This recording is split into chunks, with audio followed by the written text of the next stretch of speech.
Hello everyone, this is Dr. S.K. Singh. I have done my MBBS from Maulana Azad Medical College. किसी भी आदत को अपने अंदर ढालने के लिए कम से कम 45 दिन की ज़रूरत होती है, ये रिसर्च बताते हैं। अगर मुझे सुबह उठने की आदत को डेवलप करना है तो कम से कम इस टेक्निक को करने के लिए और हर दिन सुबह उठने के लिए मुझे 45 दिन अपने बॉडी को ट्रेन करना पड़ेगा, तब जाके मैं हर दिन आफ्टर 45 डेज मैं हर दिन सुबह उठ पाऊंगा और लगातार उठ पाऊंगा। आज इस वीडियो में हम बात करेंगे कि अगर आपकी सिटिंग हैबिट्स बहुत ही कम है, करीब 8 से 9 घंटे हैं, और आप अपने सिटिंग हैबिट्स को कम से कम 14 से 16 घंटा बढ़ाना चाहते हैं, तो इस साइंटिफिक मेथड्स का इस्तेमाल करके आप अपने स्टडी आवर्स को बढ़ा सकते हैं। और याद रखिएगा कि अब नीट भी बहुत ही कम दिन बचे हैं नीट के एग्ज़ाम के अंदर, तो अगर आप अभी से ही इस मेथड को यूज़ करेंगे तो आई एम 100% श्योर कि आप अपने स्टडी हैबिट्स को, सिटिंग हैबिट्स को इंक्रीज़ करके और अपने मार्क्स में भी इंक्रीज़ करेंगे और आपका ड्रीम मेडिकल कॉलेज आपसे अछूता नहीं रहेगा, आपको मिल के ही रहेगा। तो इस वीडियो को लास्ट तक देखिएगा, एक भी पॉइंट स्किप मत कीजिएगा। 5 इंपॉर्टेंट फैक्ट्स और 5 इंपॉर्टेंट टिप्स मैं शेयर करूंगा जो साइंटिफिकली प्रूवन है, जिससे आपके स्टडी हैबिट्स को इंक्रीज करने में मदद मिलेगी।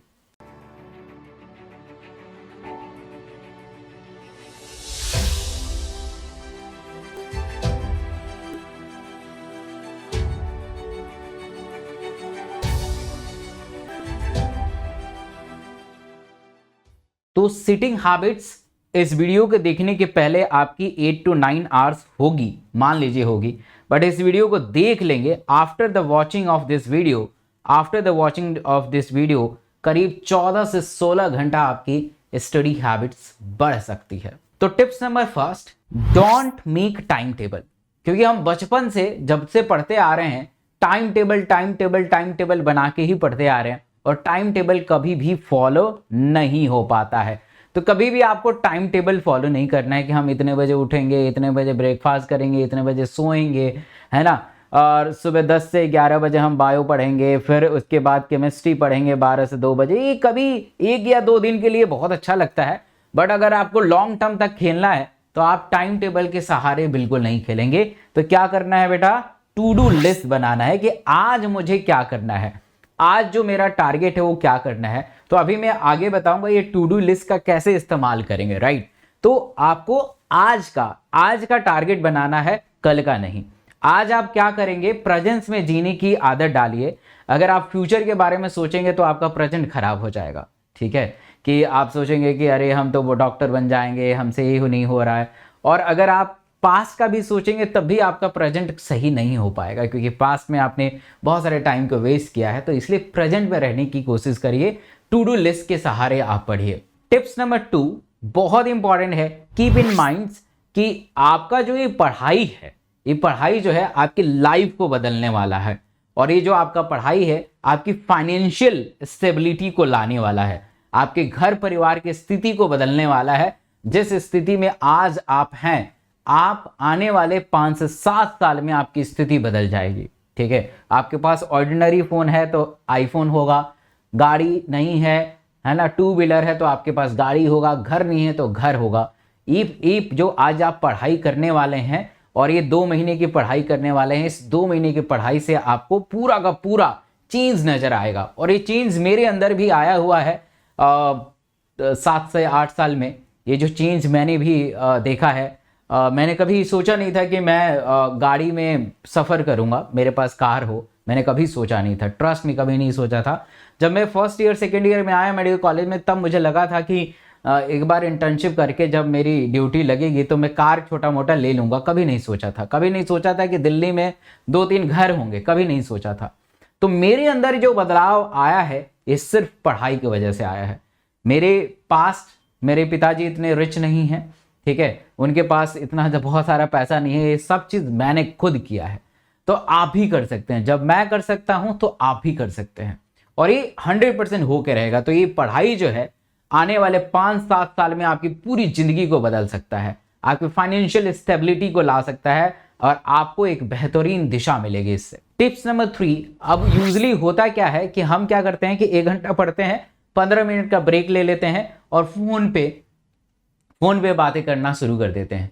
याद रखिए कि जब भी आप फोन पे बात करेंगे तो 15 से 20 मिनट ऐसे ही चला जाएगा। इससे आपका दिमाग रिलैक्स नहीं होगा, दिमाग और भी ज्यादा पजल हो जाएगा, क्योंकि आप अपने दोस्त को फोन करते हैं और दोस्त हमेशा आपको लव गुरु मान लेता है, आपको बताएगा कि मेरे गर्लफ्रेंड छोड़ के चले गए, मेरे बॉयफ्रेंड छोड़ के चला गया, ये हुआ वो हुआ, और आप उसकी समस्याओं को सुलझा रहे हैं, तो अपने ब्रेन को कभी भी आप रिलैक्स नहीं दे रहे। तो बेहतर है कि आप क्या करिए, 3 घंटे बाद नॉन स्टॉप 3 घंटे पढ़ाई करनी है, क्योंकि नीट का एग्जाम 3 घंटे का होता है, तो नॉन स्टॉप 3 घंटा आपको पढ़ाई करनी है। और 3 घंटे के बाद कम से कम 10 से 15 मिनट का ब्रेक लेके, और इसमें क्या करना है, डीप इंस्पिरेशन और एक्सपिरेशन करना है। लंबी सांसें अंदर लेनी है और सांसें को बाहर छोड़नी है, और ध्यान आपको अपने सांस के ऊपर लगाना है। इससे कंसंट्रेशन भी बिल्ड होगा, इससे आपके शरीर में ऑक्सीजन का लेवल भी इंप्रूव होगा, और आप आने वाले 3 घंटे, क्योंकि आपने 3 घंटा पढ़ लिया, तो नेक्स्ट 3 घंटे में आप बहुत तरोताजा फील करेंगे। फोर्थ इंपॉर्टेंट है कि अगर आप इस 14 घंटे को बढ़ाएंगे, 14 घंटे को कैसे आप डिस्ट्रीब्यूट करेंगे, तो आपको 5 घंटा फिजिक्स को देना चाहिए, 5 घंटा केमिस्ट्री को देना चाहिए, और 4 घंटा बायो को देना चाहिए, क्योंकि बायो इजी सब्जेक्ट माना जाता है। फिजिक्स टफ है, इसमें आपको ज़्यादा समय चाहिए क्योंकि इसमें प्रैक्टिस करनी है। केमिस्ट्री भी प्रैक्टिस करने वाला चीज़ है, और बायो आपको याद करने वाला है। तो ये एक परफेक्ट टाइम है, 14 घंटा आपको पढ़ना ही पड़ेगा, कोई उपाय नहीं है। अब एक चीज़ आप कहेंगे कि अरे हमको तो मेथड पता ही नहीं चला, आपने मेथड तो बताया नहीं कि 14 घंटा कैसे होगा। आइए मेथड बताते हैं आपको। देखिए, कोई भी चीज़ जो होती है बहुत ही ग्रेजुअल प्रोसेस होती है, अचानक से कुछ नहीं होगा। आप सोचेंगे कि आज हम 8 घंटा पढ़ेंगे, ठीक है, आज हम 8 घंटा पढ़ रहे हैं तो अचानक से कल हम 14 घंटा पढ़ लेंगे, ऐसा कभी नहीं होगा। आपको ग्रेजुअल प्रोसेस में काम करना है, और यहाँ पे आपको मैं ग्रेजुअल प्रोसेस बता रहा हूँ। अगर मान लीजिए कि आप हर दिन 8 घंटा पढ़ रहे हैं, तो आज कोशिश करिएगा कि इसमें 1 घंटा और जोड़ दें, ठीक है। थोड़ी सी मुश्किल होगी, ठीक है, क्योंकि आप 8 घंटे के बाद बहुत ज़्यादा थक जाते हैं, 8 घंटे के बाद आपको नींद आने लगती है, 8 घंटे के बाद समय ही नहीं मिलता है ना। तो कहीं ना कहीं से देखिए कि समय कहाँ कंज्यूम हो रहा है। तो इसका बेस्ट तरीका क्या है कि आप जब भी आप पढ़ाई करें तो एक स्टॉप वॉच रखिए, स्टॉप वॉच छोटी घड़ी आती है, उसको करिए, उसका पिन निकाल दीजिए, ठीक है। जब आप पढ़ेंगे तो पिन को अंदर करिए, उसे टाइम देखने के लिए नहीं है, वो ये देखने के लिए है कि आप स्टडी आवर्स कितने, मतलब जब आप पढ़ रहे हैं तो कितना पढ़ाई का घंटा कितना है, ठीक है, कितना पढ़ाई का घंटा है। और आप इसको प्रैक्टिस करके देखिए तो आपको रियलाइज होगा कि अरे पढ़ने का घंटा तो 6 ही घंटा था, बाकी तो हम पढ़ते पढ़ते फेसबुक चला रहे थे, व्हाट्सएप चला रहे थे, इंस्टा देख रहे थे, ठीक है। तो जब भी इंस्टा देखिएगा उस पिन को निकाल दीजिएगा, क्योंकि आप पढ़ नहीं रहे हैं, ठीक है। जब भी फेसबुक पे आप रिप्लाई करेंगे तो पिन को निकाल दीजिए, नहीं कर रहे, मतलब आपको कैलकुलेट करना है। तो कैलकुलेट करेंगे तो देखेंगे कि आपका वेस्ट टाइम कहां जा रहा है, आप वेस्ट कहां कर रहे हैं, उसको मिनिमाइज करना है।